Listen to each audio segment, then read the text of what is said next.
आदमी धीरे धीरे दैत्य का हेलमेट खोलता है। पास छोटा शख्स धीरे से मधुमक्खी का छत्ता आगे बढ़ाता है। इस समय दैत्य इतनी गहरी नींद में है कि उसे होश ही नहीं है। उसके मुंह से निकली जम्हाई ने तो लगभग आदमी को ही उड़ा दिया। छोटे शख्स ने छत्ता अंदर रखते ही आदमी ने फुर्ती से हेलमेट बंद कर दिया। इसके बाद वे दोनों एक चट्टान के पीछे छिप गए और चुपचाप उस रोमांचक दृश्य को देखने लगे। देखा कि दैत्य अचानक चौंक कर जाग गया, दर्द से कराहता हुआ चिल्लाया। दर्द के मारे वहीं जोर जोर से पैर पटकने लगा और बेबसी में अपना हेलमेट पीटने लगा। संघर्ष के दौरान वह गलती से एक छोटे से पानी के गड्ढे पर पैर रख बैठा और जमीन पर गिर पड़ा। जैसे ही उनका योजना सफल होने ही वाला था, दैत्य ने इसी समय अपना हेलमेट उतार दिया।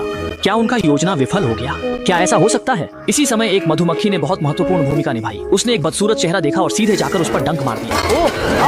ये क्या हो रहा है? ये फिल्म जायंट हंटर जैक है, जिसके बारे में मैं आज बताने जा रहा हूँ। ये फिल्म 2013 में रिलीज हुई थी, जिसमें इंसानों और दैत्यों की लड़ाई वाकई जबरदस्त है। खासकर वह दृश्य जब मुख्य किरदार के पीछे दैत्य दौड़ रहा था, वह सीन मुझे बेहद रोमांचक लगा।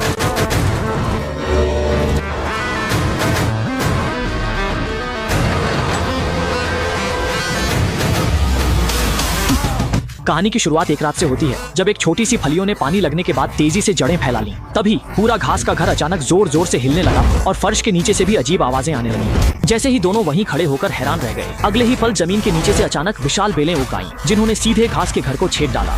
राजकुमारी भागने उठी तो उस मेज गिरी और वह जमीन पर गिरी। जैक ने देखा वह बचाने आगे बढ़ रहा है, तभी उसके पैरों के नीचे से अचानक डरावनी बेलें निकली, जो उसे लेकर घास के घर को तोड़ती बाहर फेंक देती हैं। और फिर वह जोर से जमीन पर गिरता, यहाँ तक कि घोड़ा भी डर के मारे बेचैन होता है। इस लकड़ी के पीपे दरवाजा अचानक खुला। राजकुमारी बचने का रास्ता देखा, वह जैसे बाहर भागने लगी। एक बेल उसी समय उगी और दरवाजा बंद कर दिया। भले ही वह अंदर से कितनी भी जोर से टकरा रही थी, लकड़ी का दरवाजा बिल्कुल भी नहीं हिला।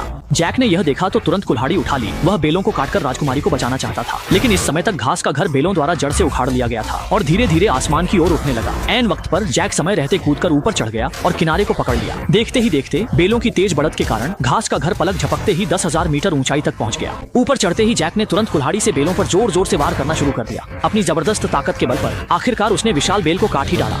राजकुमारी ने यह देखकर तुरंत लकड़ी का दरवाजा खोल दिया, जिससे जैक लगभग नीचे गिर ही गया था। शुक्र है कि राजकुमारी ने समय रहते उसकी कॉलर पकड़ ली, लेकिन मुसीबतें यहीं खत्म नहीं हुई। पैरों के नीचे की लकड़ी की पट्टी अचानक टूट गई। भले ही उसने राजकुमारी का हाथ पकड़ रखा था, फिर भी वे दोनों 10,000 मीटर की ऊंचाई से गिरने से नहीं बच सके। इस वक्त स्क्रीन के सामने बैठे सभी दोस्तों, आपकी बैटरी अभी कितनी प्रतिशत है? कमेंट सेक्शन में बताइए। अगर आपकी बैटरी भी इतनी ही है तो चलिए दोस्त बन जाते हैं। जैक ऊंचाई से फिसलता हुआ नीचे गिरा, लेकिन बीच में बेलों ने उसकी रफ्तार को धीमा कर दिया और आखिरकार वह सुरक्षित रूप से जमीन पर गिरकर बेहोश हो गया।